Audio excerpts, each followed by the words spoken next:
la mano que los pone en obra es la parte primera del Código de Procedimiento y de lo contencioso administrativo. Yo me iría con ese código a hablar con la administración, y además acordándome mucho del artículo 31, que le dice que si me viola cualquier cosa es falta gravísima, sancionable con destitución, y así hago que el Estado esté a mi servicio, más allá que un factor diferente de corrección después de un largo proceso judicial. En ese mismo orden de ideas, tal y como se ha destacado, aquí el artículo 13 aclara que cualquier solicitud es un derecho de petición. De la misma manera se crea esa institución importante y perfecta del derecho de petición cuando estamos enfrente de derechos fundamentales, y se establece adicionalmente que se deben tomar medidas urgentes si se causa un perjuicio irremediable prevista en el artículo 20 del nuevo código, y se perfeccionan muchos de los aspectos referentes al régimen de la petición incompleta, al funcionario incompetente, se extiende en el artículo 11 y 12 las causales de inhabilidad e incompatibilidad, se regulan los artículos 38 y 37 la intervención y la coayudancia de terceros, las pruebas en la petición, el contenido de la decisión, la posibilidad de corregir las actuaciones administrativas en el artículo 41, la notificación de los actos administrativos, la notificación personal, la notificación por aviso, los recursos, como aquí se destacaba en relación con un artículo que precisamente escribió el doctor Zambrano, en relación cómo se perfeccionaron hoy se llaman los recursos, en lo que antes era la vía gubernativa, en relación con los dos aspectos, en relación con los dos que antes no era muy claro si cabían o no cabían, etcétera, etcétera, etcétera. Algunos puntos sobre la revocatoria directa. Así pues, en ese orden de ideas, uno ve un código técnicamente mejor y observa un código centrado en la persona humana bajo esta primera noción y bajo esta primera presentación. 2. Ese reconocimiento de los derechos tenía una especial vulneración en el derecho fundamental al debido proceso cuando se ejercían las competencias administrativas sancionatorias por parte de la administración. Aquí hubo todo un capítulo que puso lo obvio, que termina siendo lo mínimo y necesario. Ya no que una superintendencia llame solicitud de explicaciones, que la otra sí llame pliego de cargos, que la otra entidad de inspección, vigilancia y control diga solicitud o explicación o información, sino no, debe hacerse un pliego de cargos con 4 requisitos, hay un periodo probatorio, 30 días para el periodo probatorio, 10 días para alegar. Adicionalmente, ese acto administrativo sancionatorio tiene que tener un contenido específico, allí deben primero que todo indicarse los hechos, las pruebas, deben indicarse adicionalmente las sanciones que se imponen, su justificación individual la persona, etcétera, etcétera. Todo ello encaminado siempre a la protección de los derechos del ciudadano. Y en ese sentido también se consagra por primera vez en los recursos, puesto que esto se consagra normalmente en la actuación administrativa, pero no en los recursos, un silencio administrativo positivo cuando pasa más de un año sin que los recursos hayan sido decididos. Así pues, no solo es el derecho de petición, sino cuando la administración ejerce su poder sancionatoria, que se protegen y que se tutelan los derechos de las personas. De la misma manera, y desde un punto de vista analítico y académico, vale la pena mencionar que el código se centra en los medios tecnológicos, tiene todo un capítulo sobre medios tecnológicos, pero yo sobre esto voy a hacer 2 anotaciones muy concretas y breves para que todos la piensen, y son las siguientes. El artículo 53 dice que en lo que sea aplicable se debe remitir a la ley 527 de 1999, y el artículo 57 dice que el acto administrativo electrónico es aquel que asegure la autenticidad, la disponibilidad y la integridad.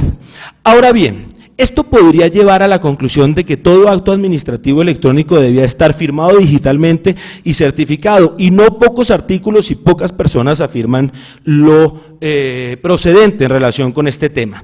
Sin embargo, yo quisiera llamarle la atención sobre esto. La ley 527 de 1999 tuvo su origen en la 34ª periodo de sesiones, el 34º periodo de sesiones de las Naciones Unidas de la UNCITRAL en 1996. Allí se adoptó una resolución, que fue la resolución 61-152, que adoptó una ley modelo para el comercio electrónico, y fue esa ley modelo la que inspiró la ley 527 de 1999. Esta ley modelo lo hizo bajo la idea del equivalente funcional, en donde la información contenida en los soportes informáticos era una información que debía cumplir las funciones del papel, que eran la autenticidad, la originalidad, la integridad y la disponibilidad. Para eso se crearon una serie de presunciones en esa ley.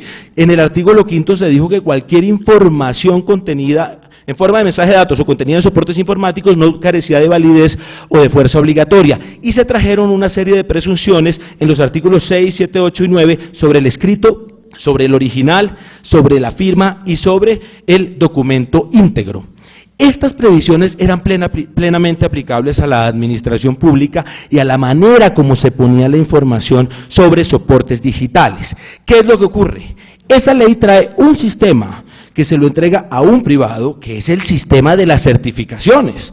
Las certificaciones, y así es que hay que entenderlas, no son un elemento que pueda dotar de validez a la administración. Las certificaciones buscan dotar de confianza a la administración pública, y en ese orden de ideas puedo yo tener relaciones con los demás a través de firma digital o certificados o no tenerlas. Lo que ocurre es que el código sí exige que el documento asegure autenticidad, que asegure disponibilidad y que asegure integridad, lo que no significa necesariamente que deban estar certificados y firmados digitalmente, al menos certificados y firmados digitalmente por una entidad de certificación que funciona como un negocio privado. Esta postura es absolutamente indispensable. ¿Por qué? Porque si no, prácticamente vamos a condicionar ese acto administrativo a un certificado que me emite un funcionario privado. Pero digamos, bajo esta perspectiva, bajo el título de la conferencia, que es el reconocimiento en sede del reconocimiento de los derechos en sede de la administración, que el código regula el tema informático y el código, con muy buen tino, le dice: cuando usted quiera, nos comunicamos por correo electrónico, ciudadano, si usted me lo acepta, pero si no, no. Pero si no, no. Ahora, yo, administración, tengo la carga de tener todos los soportes informáticos. Usted, ciudadano, no la tiene. Si usted la tiene, lo hacemos así. Y así hay muchas normas del código referentes a la notificación, el artículo 67, de los artículos que les mencioné sobre los derechos de las personas. Finalmente, después del derecho de petición, de ese medio de comunicación a través del cual el Estado le sirve al ciudadano, después de esa regulación de la potestad sancionatoria, después de esa consideración sobre los medios informáticos, quisiera indicar igualmente, en relación con las conferencias que me han antecedido, una perspectiva, y es la siguiente. El artículo 10, antes que decir que se apliquen uniformemente las sentencias de unificación, dice que se aplique uniformemente las disposiciones constitucionales, legales y administrativas, y que para eso se debe tener en cuenta la jurisprudencia de las sentencias de unificación. Ahora bien, ya sabemos, ya conocemos, todos le hemos leído las sentencias de unificación, pero este tema de las sentencias de unificación es que debemos analizarlo dentro de un contexto mucho más amplio y general, en donde el cual en nuestro derecho existe en este momento un cuestionamiento serio en la eficacia jurídica derivada de la dispersión de las fuentes del derecho, porque es que el servidor público puede entender que esa es una sentencia de unificación, pero él se enfrenta ante realidades muy distintas que obedecen, entre otras, a lo que Jelinek denominó una mutación constitucional del artículo 230 de la Constitución, en donde se estableció en cuatro sentencias, la 104, la 113, la 131 y la 486, todas de 1993, que la jurisprudencia era fuente obligatoria, reinterpretando el artículo 230 de la Constitución. Y así usted puede encontrar un ciclo de sentencias en la Corte Constitucional sobre la jurisprudencia obligatoria, con una gran polisemia en la aplicación de los términos. Usted encuentra dentro de nuestra cultura jurídica no solo sentencias de unificación en la ley, sino que encuentra precedente vertical, precedente horizontal, ratio decidenti, sentencias de unificación, de tutela, sentencias de tutela simplemente que tienen doctrina constitucional, según la ley 153 de 1887, que son fuente obligatoria, según una sentencia que es la sentencia P083 de 1995, encuentra la doctrina probable, cuya constitucionalidad fue declarada en la sentencia C836 del 2001, doctrina probable, la clásica, la de la ley 169 de 1896, como tres decisiones que por demás también vuelve a citar y vuelve a traer el Código General del Proceso, y no pocas veces un funcionario llega y dice: bueno, ¿yo qué aplico? Aplico la doctrina probable, la doctrina constitucional, la doctrina interpretativa, el precedente vertical, el precedente horizontal, la jurisprudencia unificada de la Corte, la jurisprudencia unificada del Consejo de Estado, la jurisprudencia secas, en fin, ¿y a cuál le hago caso? ¿Y cómo le hago caso? ¿Y de qué manera? Y no quisiese, digamos, en este momento dejar de pasar por la siguiente reflexión, es que las mismas referencias normativas traen distintos criterios. Es decir, la ley 1395 hablaba en materia de seguridad social de 5, hablando de reiteración. La doctrina probable dice que son 3. La jurisprudencia general dice ni 3 ni 5, 1. Por allí un reglamento del Consejo de Estado del año de 1971 que desarrolló el decreto ley 528 dijo que eran 2. Y que esto no era una norma de fuentes, sino que era un tema de competencia cuando unificaba. Y en la jurisdicción contencioso administrativa, entonces, yo me encuentro con sentencias de unificación, pero, bueno, también tuvimos el recurso de súplica que tuvo bastantes variables, y además también tengo la legislación como tal que me habla y me sigue insistiendo sobre la doctrina probable, y simplemente la jurisprudencia es obligatoria. El tema es, ¿cuál jurisprudencia es obligatoria? Y ahora, yo llamo la atención sobre lo siguiente, no existe en la Constitución ninguna norma que diga que la jurisprudencia de una corte está por encima de la otra. Ahora, muchas cortes dicen que su jurisprudencia está por encima de las otras, pero eso no lo dice la Constitución. Entonces, ¿a quién le hago caso y cómo le hago caso? Para terminar, no obstante, la posibilidad de compartir en otros escenarios algo más en relación con este tema de la dispersión de las fuentes, simplemente quisiera compartirles esta idea, y es que en gran medida el Estado social de derecho se realiza por la administración pública. Si uno mira las estadísticas tan importantes dentro de la corporación y observa que el año pasado fueron 2.800.000 procesos y 580.000 tutelas, pues es que la jurisdicción debe dejar de actuar tanto porque la administración funciona mal. El propósito es que la administración funcione bien y luego la administración se actúe. Es ahí en donde está el secreto, es ahí en donde está el punto de partida de la justicia administrativa, de la realización de los derechos, y así es que se podrá conseguir y se podrá facilitar la descongestión de la administración de justicia. Muchas gracias.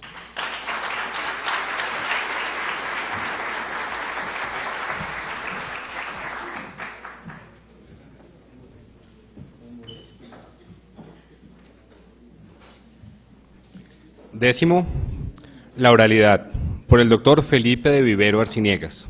El doctor de Vivero Arciniegas es abogado de la Universidad de los Andes con especialización en gestión pública e instituciones administrativas de la misma universidad, especialización en Derecho Administrativo de la Universidad de la Sorbona, París II, y maestría en Educación de la Universidad de los Andes. Se desempeña como profesor de responsabilidad del Estado y contencioso administrativo en la misma universidad, donde también dirige la especialización en gestión pública e instituciones administrativas. Con experiencia en el derecho público desde la academia, el litigio y la asesoría de entidades públicas del orden nacional y distrital, así como empresas privadas nacionales e internacionales. Es autor de múltiples artículos en connotadas revistas científicas y es, además, árbitro de la lista de la Cámara de Comercio de Bogotá.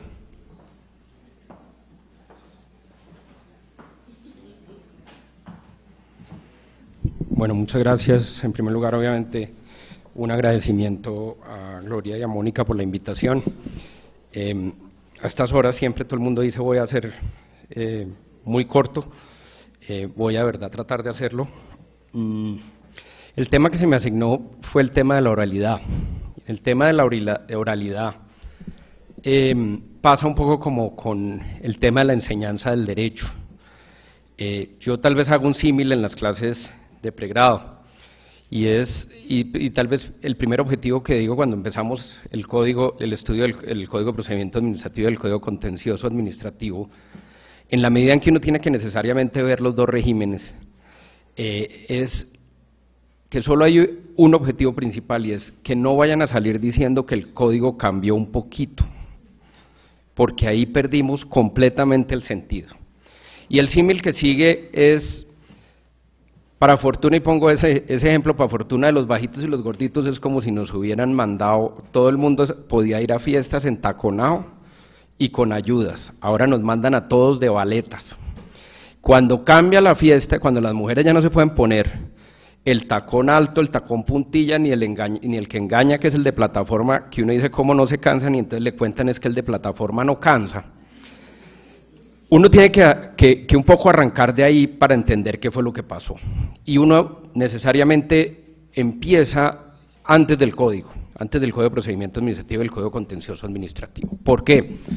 Porque si ustedes recuerdan, la gran mayoría, obviamente las mujeres son mucho más jóvenes y simplemente es que lo han leído, ¿cómo aprendía uno el derecho en la universidad y qué era lo que se le exigía a alguien? Normalmente el que estaba enfrente era un señor ya de canas, gordo, algunas veces mantenemos una de las características, que básicamente lo que hacía era, no llevaba ni siquiera unas notas ni nada, sino él hablaba y contaba un poco lo que había leído, contaba un poco la experiencia que había tenido y contaba sobre los libros de alguna manera que tenía o que había logrado tener algún tipo de contacto.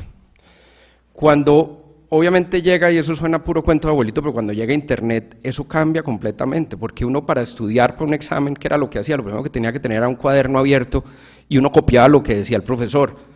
En la Universidad de los Andes nos hemos preciado durante muchos años por decir que es que la cátedra es activa. Entonces uno decía, ¿qué es lo que es activo? Y entonces en esa época lo que hacíamos básicamente era que hacíamos un caso, primero se dictaba la parte teórica, luego se ponía el caso, y el caso lo que pretendía era que el estudiante volviera y repitiera lo que el profesor había dicho, que era la solución del caso. Y eso era cátedra activa, o si no, pues era, en otros ejemplos, respetando lo que es mi profesor, o era un estilo tipo de Jarano que llegaba y decía, usted, entonces era activo porque uno tenía que estar despierto porque ya le iban a preguntar. En consecuencia, pues obviamente la enseñanza del derecho tiene que cambiar completamente. ¿Cómo se estudiaba? Había una biblioteca, la Luis Ángel Arango, y uno hacía cola. El Google de la época era unos cajoncitos que uno hacía así, lo que había era un índice. Cuando usted está en clase hoy y usted simplemente hace una pregunta y dice características del acto administrativo y usted se sabe 6 y el muchacho le recita 36, usted queda en un problema en que no sabe de esas 36 cuáles son inventadas y cuáles no. Y fíjense un poco que es que cambia completamente el énfasis de la enseñanza del derecho. La enseñanza del derecho termina dejando de ser un problema de búsqueda de información o transmisión de información para volverse un tema de desarrollo de argumentación y organización de información, porque ya el problema antes no había información, ahora el problema es que hay demasiada información. Entonces cuando usted baja, pues digamos una definición o baja simplemente un tema que entra y encuentra ahí sí 7 sentencias de unificación y ahí ha tenido problemas Google, por lo menos con las del Consejo de Estado, porque le ponen una sentencia de unificación y todavía no las identifica bien, porque como no dicen SU, entonces uno queda con el rollo de dónde es que está la sentencia de unificación de por medio. Consecuencia, fíjense que un poco el tema de, así como la enseñanza del derecho cambió, el Código de Procedimiento Administrativo y el Código Contencioso Administrativo cambió completamente el escenario. Y ahí es donde quiero plantear, esto no es una discusión ya, pues que es que no hay recursos. Pues sí, no hay recursos, pero pues tendrá que ver en algún momento. Lo que sí depende de nosotros es cambiar la actitud y poder ponerlo a funcionar. Porque un poco el jueves y viernes de la semana pasada estamos hablando del tema de contratos, en las jornadas de contratación, y decían un poco, los funcionarios de gobierno decían, oiga, llevan 30 años diciendo que es que van muy despacio en la estructuración de las concesiones, y ahora que salimos nos dicen más despacio, más despacio. Es un poco lo que está pasando aquí. Antes decíamos, oiga, ¿cuánto se demora un proceso? Y ahora cuando ya es rápido y le dan la posibilidad de que a usted lo pongan a alegar en la misma primera audiencia, no, un momento. Entonces fíjense que cambia completamente el tema y uno tiene que arrancar básicamente desde entender cuál es el papel de las partes que están en un proceso. En primer lugar, el juez. El juez tiene una labor fundamental y es un poco, en mi opinión, aquí aplica que el juez le puede enseñar a muchas de las personas que se dedican a tribunales de arbitramiento a que el proceso se debe conocer desde el principio y no venirse a enterar del proceso en los alegatos de conclusión, porque ya casi le va a tocar el laudo. Aquí, para que esto funcione, el juez tiene que conocer íntegro el proceso, de forma tal que cuando se sienta en la audiencia inicial, para poder establecer junto con las partes, sanear el proceso y establecer con las partes cuáles son los hechos relevantes y cuál es el problema que las partes le quieran resolver. Si él no tiene una preparación y no conoce el expediente, no hay posibilidad alguna de que eso se dé, se va a perder. Es un poco como pues la colgada en el SECOP de los prepliegos. Si yo no hago un prepliego adecuado al proceso, sino que le digo a un amigo, mándeme por ahí un prepliego que lo va a colgar hoy, y después ya para pliego sacamos otro, pues obviamente no se está cumpliendo absolutamente nada en ese punto. El papel de las partes. El papel de las partes cambia completamente la forma de litigar. Porque si ustedes recuerdan un poco era la estrategia de yo todavía no voy a sacar esta carta, yo me la guardo para la contestación o la voy a guardar para cuando inicien las pruebas. Hoy cambia completamente, hoy hay que descartarse con la demanda y descartarse con la contestación de la demanda, porque de pronto las cartas que usted guarde le quedan para otro proceso porque se lo pusieron a alegar en ese momento. ¿A qué tiene que ir preparado? A todo, y para eso ¿qué necesita? Fíjese que ahí hay un tema que empieza y por eso arranqué con la enseñanza del derecho para la oralidad más que oralidad. Cambia la forma como usted tiene que desarrollar competencias y habilidades en las personas que van a intervenir en un proceso. Usted tiene que desarrollar, en esas personas, tiene que desarrollar expresión oral, pero más que expresión oral porque hay 1000 tácticas para quienes están limitados, ya no, porque no podría terminar diciendo ahora los abogados solo estudian derecho los que no saben de matemáticas y los que tienen expresión oral, no, eso no tendría ningún sentido. Hay en 1000 formas de, incluso usted con problemas o con no tener una habilidad oral desarrollada lo puede hacer. Para eso están todos los soportes tecnológicos, iniciando por eso. Está incluso los cursos de lectura. Claramente lo que la oralidad no pretende que se haga es que en vez de escribir, yo leo lo que escribo, porque no se puede. Un alegato de conclusión de un proceso que pueda llegar a tener, por ponerle chiquito, 100 folios. Usted no puede hacer un alegato de conclusión de 20 minutos si usted está tratando de pasar por todo el expediente, o de repetir lo que usted dijo en la demanda o lo que usted dijo en la contestación de la demanda. Usted tiene que arrancar es con un poder de síntesis, que usted en 20 minutos, además sin pretender enseñarle la jurisprudencia al juez, porque de eso no se trata, sino simplemente de hacer lo que nos enseñaban en primer semestre, y era la norma que es una descripción fáctica a la que se le da una consecuencia jurídica. Yo en un proceso, ¿qué es lo que hago? Identifico la situación fáctica de mi proceso con la situación descrita en la norma, y como consecuencia de eso aplico la consecuencia jurídica.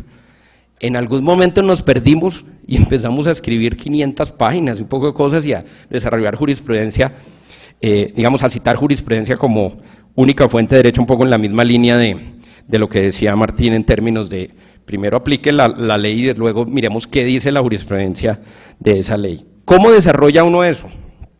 Fíjense que las habilidades que hay que desarrollar entonces empiezan en la misma enseñanza de las personas que van a estar, y la administración es clave que desarrolle eso, es, 1, teniendo salas de audiencias, las universidades.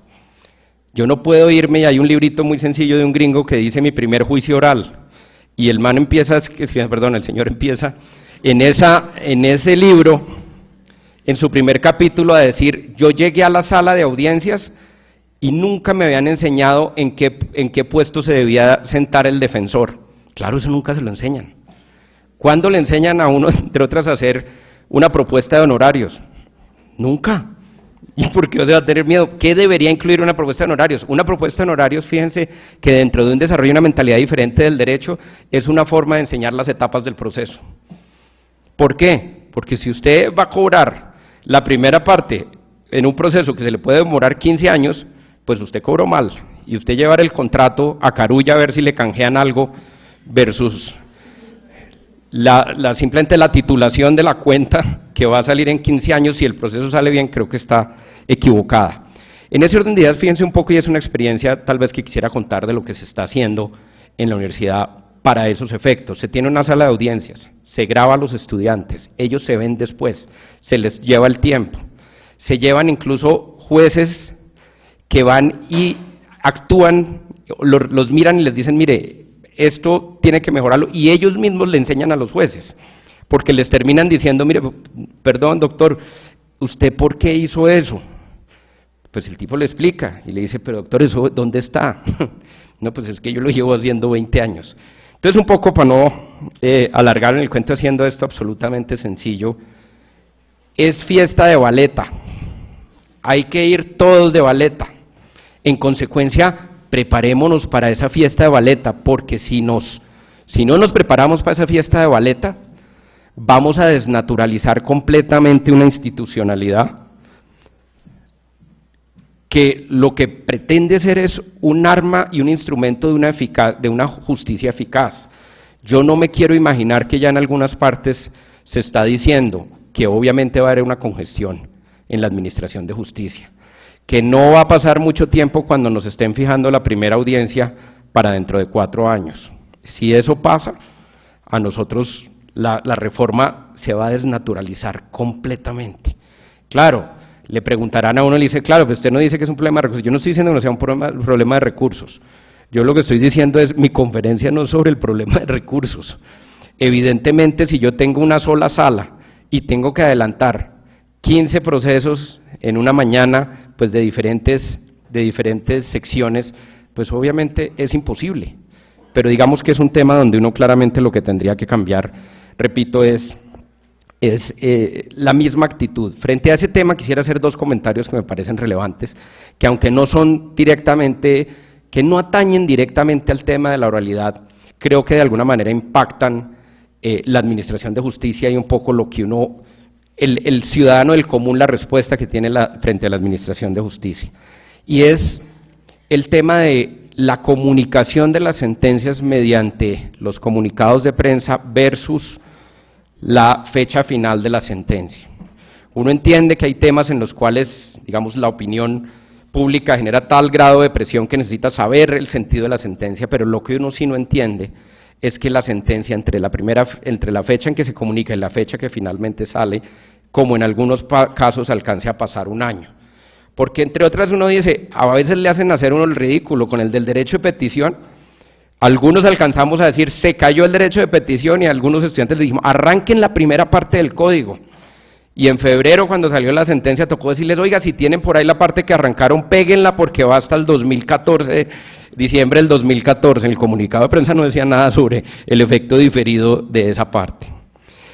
Y el otro tema, que es un tema bastante controversial, que es el tema del arancel judicial. Yo creo, mi convicción es que no hay rollo en que haya arancel judicial, pero que no sea el peaje de entrada. Entiendo, digamos, que haya dificultad en términos de que si es a la salida, que es que no pagan.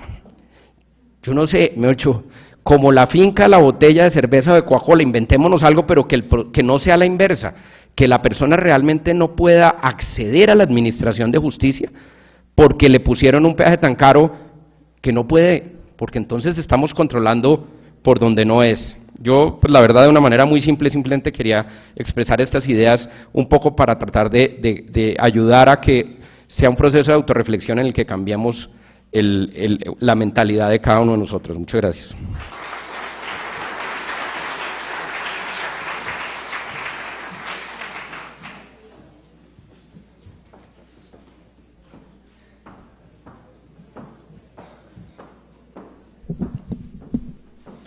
Décimo primero, las medidas cautelares en el nuevo régimen a cargo del doctor Mauricio Fajardo Gómez. El doctor Fajardo Gómez es abogado de la Pontificia Universidad Javeriana, con especialización en Ciencias Socioeconómicas de la misma universidad y maestría en Derecho Administrativo en la Universidad Colegio Mayor de Nuestra Señora del Rosario. Es candidato a doctor en Derecho por la Universidad Externado de Colombia. Profesor de Contratos Administrativos en la especialización de Derecho Administrativo de la Universidad de Nariño, ha regentado esa cátedra en las universidades Javeriana, de los Andes, Santo Tomás, del Rosario y Externado de Colombia. Actualmente se desempeña como consejero de Estado en la sección tercera de la Sala Contencioso Administrativa de dicha entidad, de la cual fue presidente en el año 2011.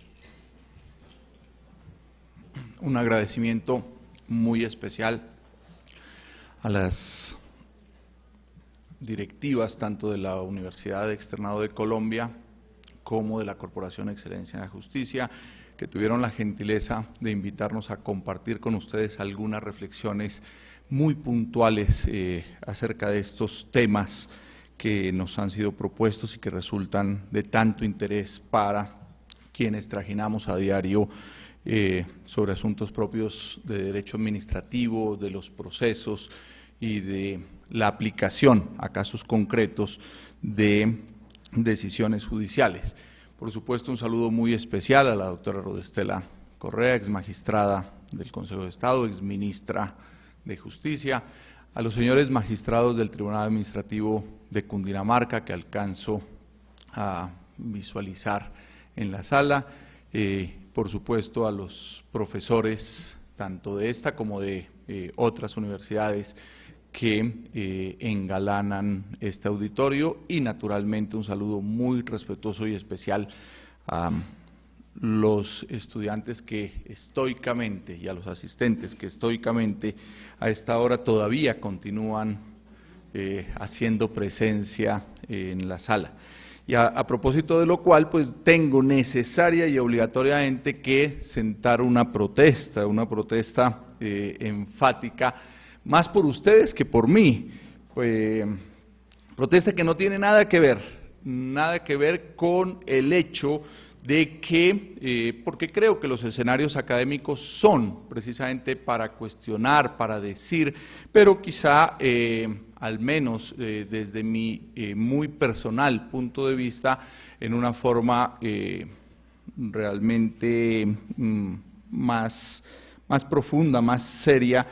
Digo, mi protesta no tiene nada que ver con la ridiculización que se puede hacer, a veces graciosa, sobre un trabajo que no me cabe la menor duda el Consejo de Estado, corporación de la cual me honro en formar parte, y en particular la sección tercera, cumplen en forma absolutamente consagrada, seria, dedicada, tratando siempre de acertar, afrontando por supuesto las dificultades tanto de los casos concretos como una serie de vicisitudes y circunstancias que afectan naturalmente a los seres humanos que integran esa corporación y que impiden que la infalibilidad pueda ser una de las características de las decisiones que se adopten allá.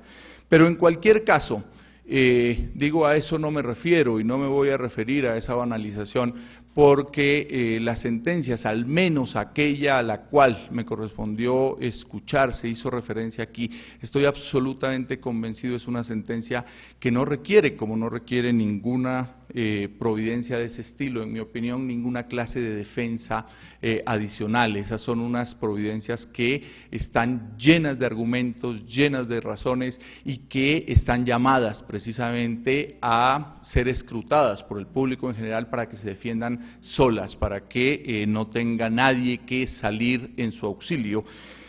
Frente a lo cual, simplemente, y compartiendo las apreciaciones que hace el doctor Felipe de Vivero, en el sentido de que hoy por hoy la enseñanza del derecho cambió, que la forma de estudiarlo, la forma de aprenderlo, la forma incluso de ponerlo en práctica ha cambiado.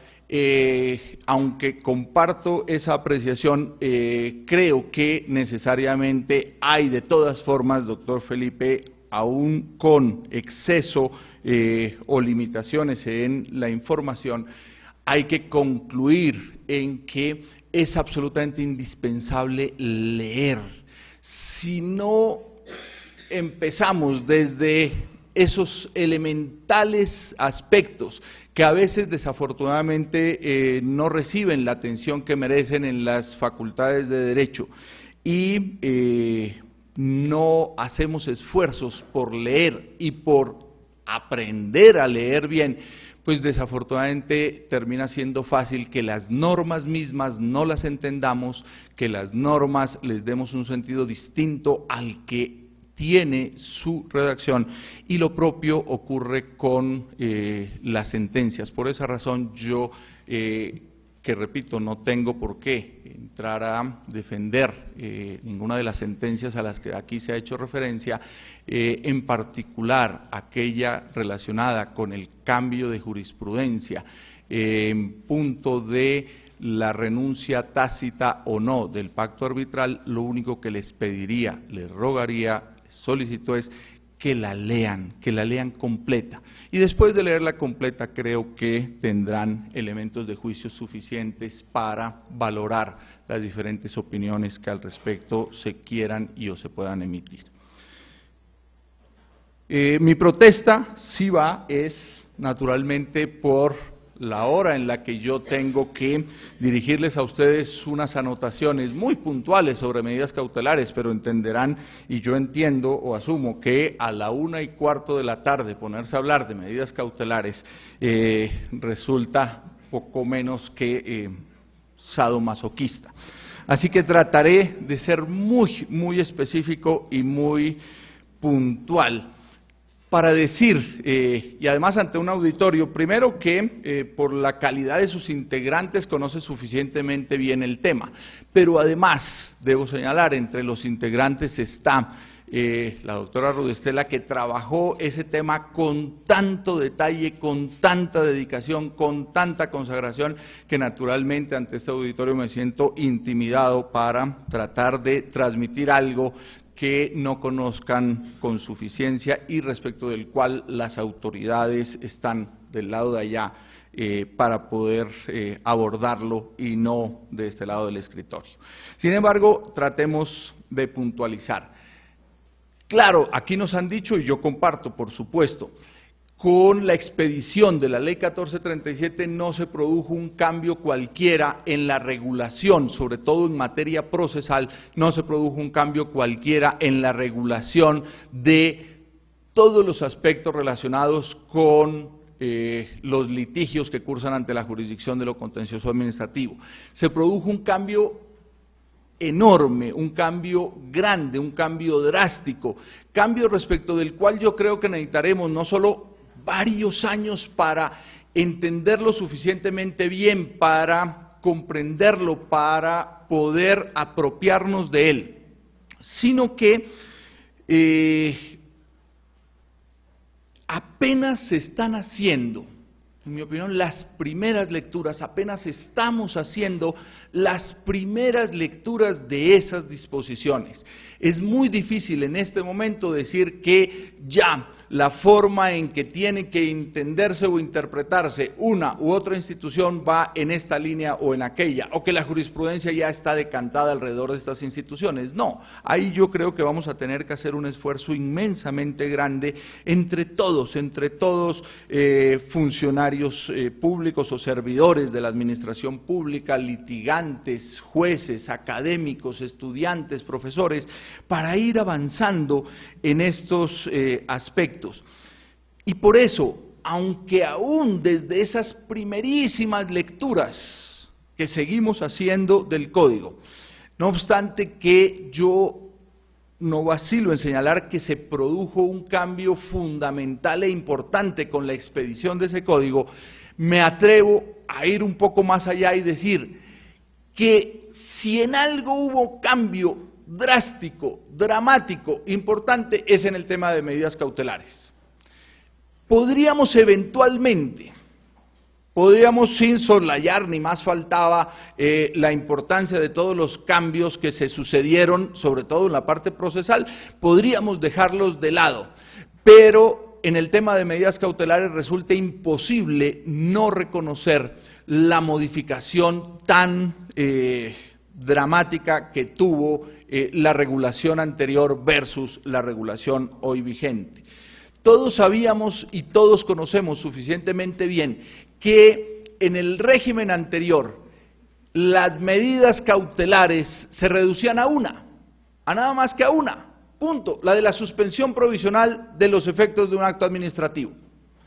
Medida cautelar que estaba regulada de una manera exageradamente restringida, no solo desde la parte sustantiva en cuanto la propia jurisprudencia había advertido, había señalado, porque eso emanaba de la norma, que a la suspensión solo podía haber lugar cuando era exageradamente contraria la disposición acusada versus la disposición que se consideraba violada, la disposición superior con la cual había que hacer el examen.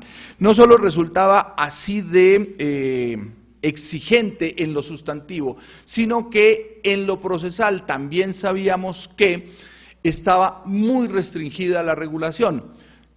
Solamente se podía solicitar la medida de suspensión provisional al inicio, muy al inicio del proceso, cuando ni siquiera se había admitido la demanda. Si ya se había admitido la demanda, ya no era posible echar mano de esa medida.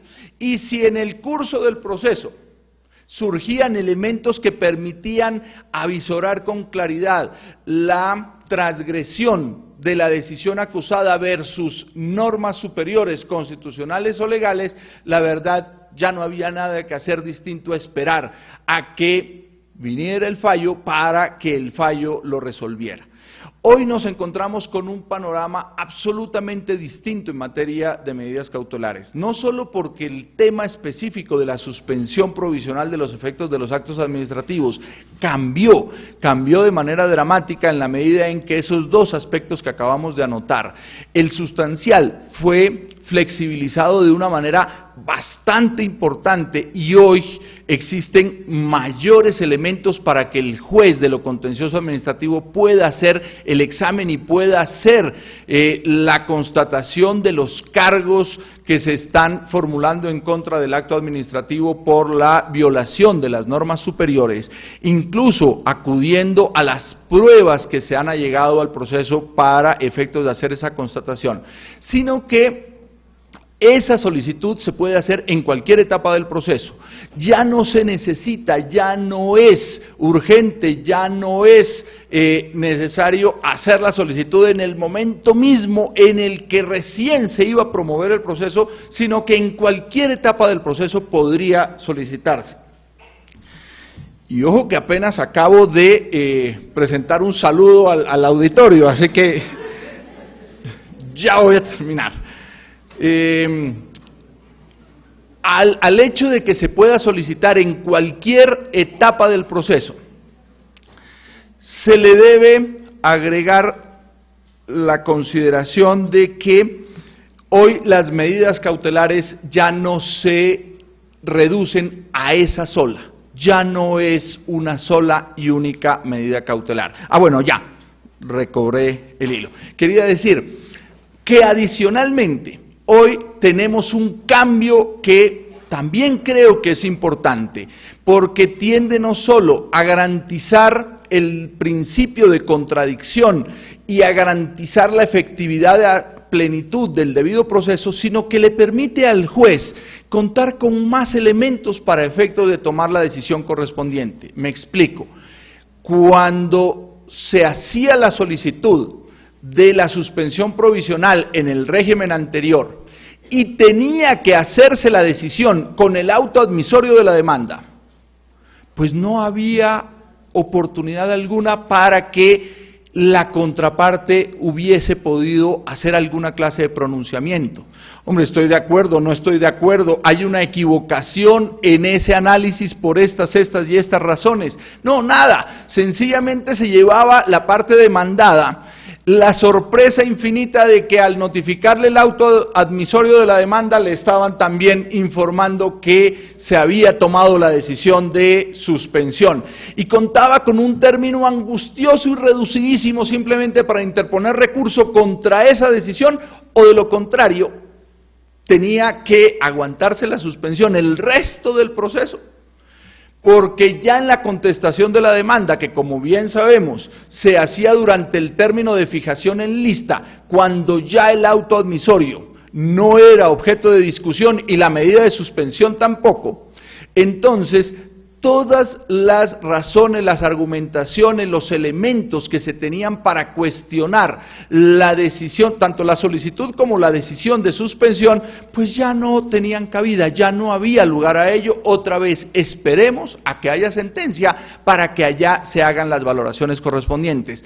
Hoy, en el diseño normativo que recoge el capítulo de las medidas cautelares, le dice al juez de lo contencioso administrativo, salvo algunas situaciones excepcionalísima de urgencia, le dice, usted debe darle traslado a la parte demandada acerca de la solicitud de la suspensión provisional y después de que ha corrido ese traslado, usted, señor juez, debe tomar la decisión. Eso le brinda la oportunidad de desplegar su derecho de defensa, su derecho de contradicción, el debido proceso a plenitud, como lo decía inicialmente, a la parte demandada, pero además le otorga al juez de lo contencioso suficientes elementos para decir, aquí tengo los argumentos de la solicitud de suspensión y sus fundamentos, y acá tengo la otra cara de la moneda, acá tengo las razones por las cuales se oponen, por las cuales la entidad que expidió el acto administrativo, o la autoridad mejor, porque podía ser un particular en ejercicio de funciones administrativas, la autoridad que expidió el acto administrativo está oponiéndose por estas y estas razones, y después de sopesar esa argumentación de las dos partes, después de mirar las dos caras de la moneda, ya vendrá una decisión que, claro, también será susceptible de recursos, pero que es mucho más sopesada y ponderada por parte del juez.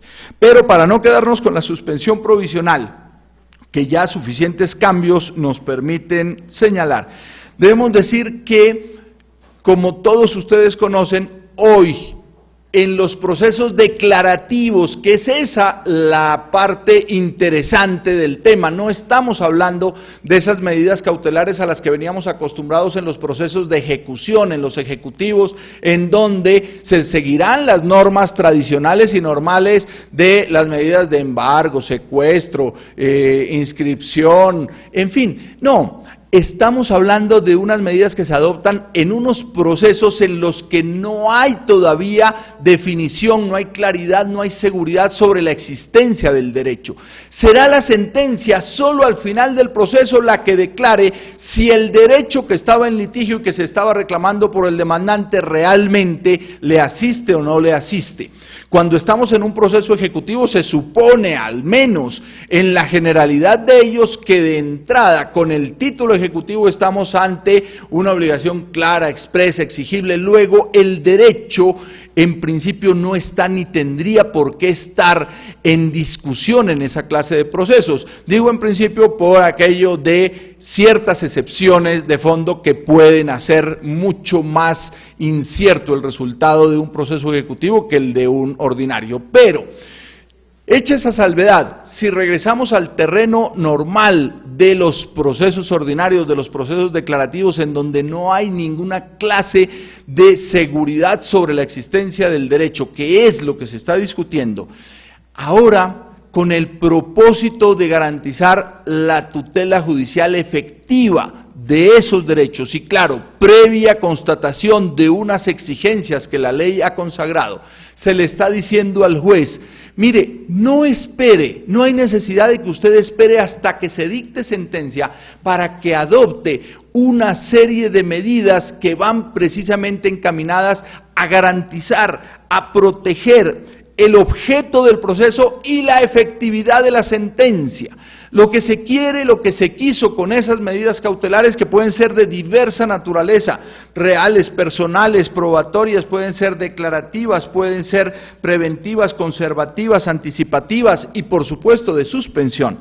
Lo que se quiere es que cuando se dicten las sentencias, que desafortunadamente dada la congestión tan exagerada que constituye un karma para nuestro ordenamiento jurídico, para nuestro sistema democrático, para el aparato judicial, que es el más afectado. Nosotros en la Administración de Justicia, naturalmente que no gozamos con la dilación ni con la congestión, ese es un factor de exagerada y permanente angustia. Ojalá se pudieran dispensar fallos en términos muchísimo más breves. Pero independientemente de eso, estamos ante una realidad, y una realidad que nos dice que al menos hoy por hoy, en ciertos procesos, las partes deben esperar 10, 12, 15 y a veces hasta más años para obtener una sentencia, y que cuando obtengan esa sentencia, la sentencia les sirva simplemente para enmarcarla y tenerla como una victoria moral,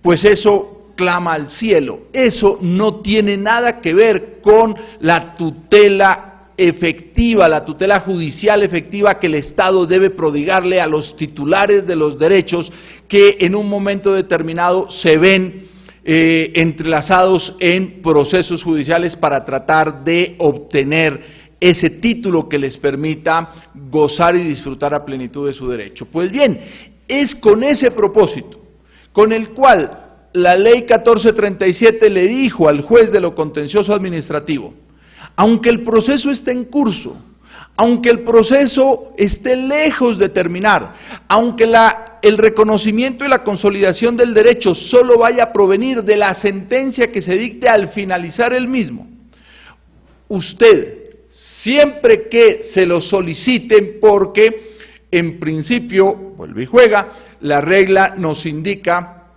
que las medidas cautelares serán procedentes exclusivamente a petición de parte. Mientras se lo soliciten y se cumplan unas exigencias que usted, señor juez, tiene que verificar, usted puede conceder medidas cautelares de ese estilo, de las que aquí mencionamos, preventivas, conservativas, anticipativas, de suspensión, con el propósito de que al finalizar el proceso, la sentencia no sea simplemente un título que se tenga para hacer efectivo una victoria puramente moral, sino que ello vaya aparejado con la efectividad del derecho y ojalá con la posibilidad de que su titular lo haya podido también, así sea en forma parcial, disfrutar durante el curso del proceso.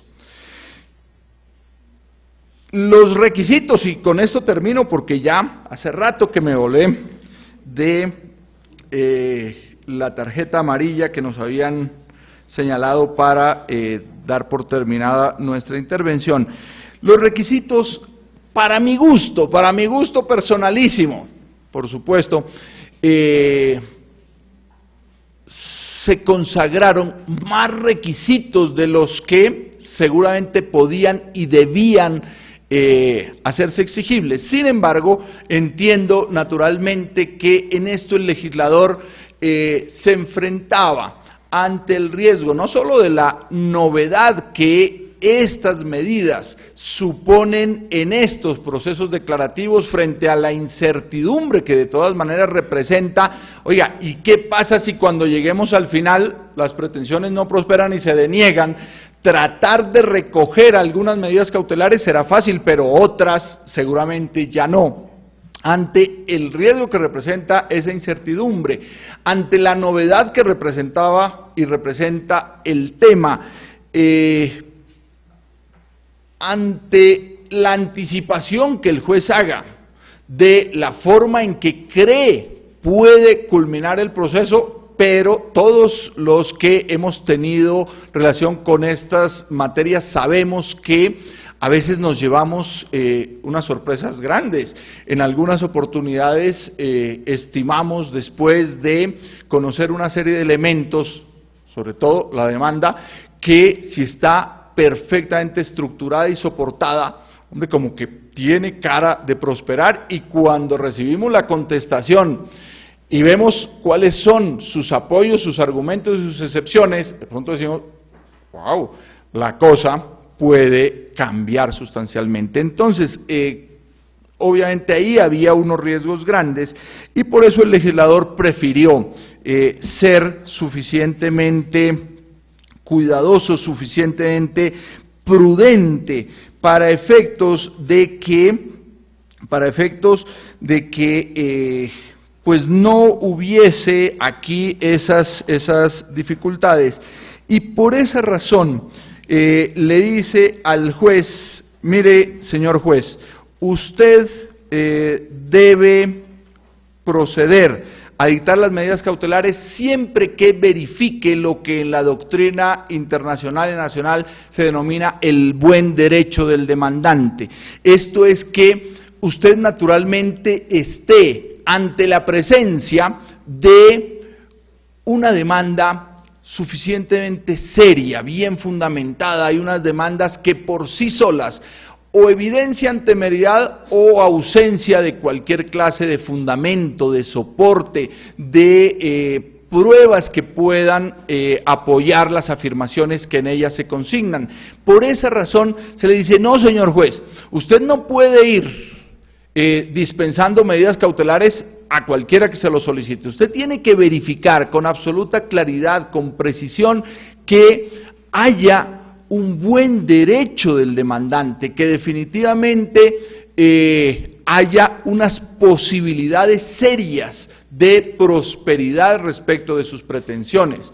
Usted debe hacer una ponderación para poner en una balanza y verificar ¿qué es más gravoso para el interés público? ¿Negar la medida cautelar o concederla? De tal manera que si usted al efectuar esa ponderación llega a la conclusión de que es mucho más gravoso negarla, pues va uniendo unos requisitos con los otros, y en la medida en que, desde el punto de vista, todos estos son aspectos mucho más sustanciales que formales, no es simplemente saber que hubo la solicitud y que la solicitud se hizo en este tiempo, sino que exigen de parte del juez unas valoraciones, unas consideraciones que lo lleven a concluir que hay lugar al decreto de las medidas cautelares. A ello se le deben agregar unas cuestiones de tipo formal, cuestiones formales como por ejemplo la constitución de una caución. También eso está previsto por regla general. Cuando se trata de entidades públicas se supone que ellas están exoneradas de esa clase de exigencia formal.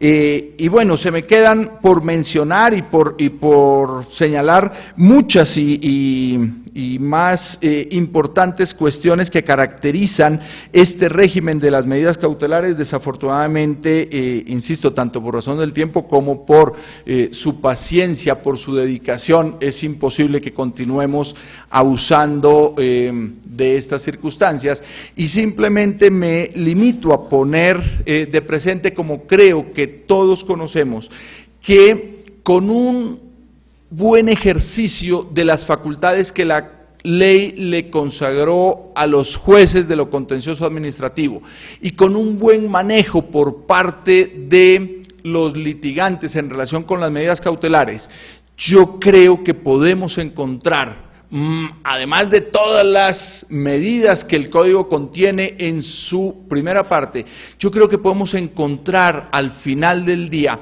un cambio significativo en las relaciones entre los particulares y la administración pública. Al fin y al cabo, de lo que se trata es que la administración, que no es otra cosa que el Estado, respete, garantice y permita la efectividad de los derechos en cabeza de los asociados, porque la administración no es ni debe ser un enemigo del ciudadano, es simplemente un instrumento que existe en un momento dado para efectos de canalizar una serie de funciones que no pueden ni deben constituir motivo para la vulneración de los derechos que el mismo Estado ha consagrado tanto en la Carta Política como en las leyes de la República. Y de lo que se trata es que esa administración pública permita, garantice y facilite el goce de esos derechos, y que los ciudadanos, en el marco, por supuesto,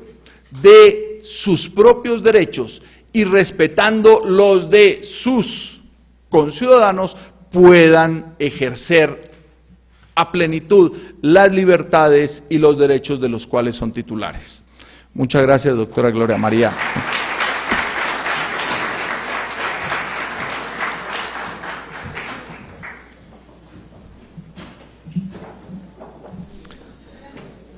Por último y 13º, y a cargo de la doctora Gloria María Borrero, directora de la Corporación Excelencia en la Justicia, la clausura del evento con sus consideraciones finales. Bueno, yo solamente les quiero dar un saludo de despedida, agradeciéndoles muchísimo su presencia en el día de hoy, a la Universidad de Externado por esta alianza fructífera que hemos tenido, a todas las demás universidades que nos están acompañando vía internet, la corporación con esta seguimiento que hemos hecho al sistema, al nuevo código.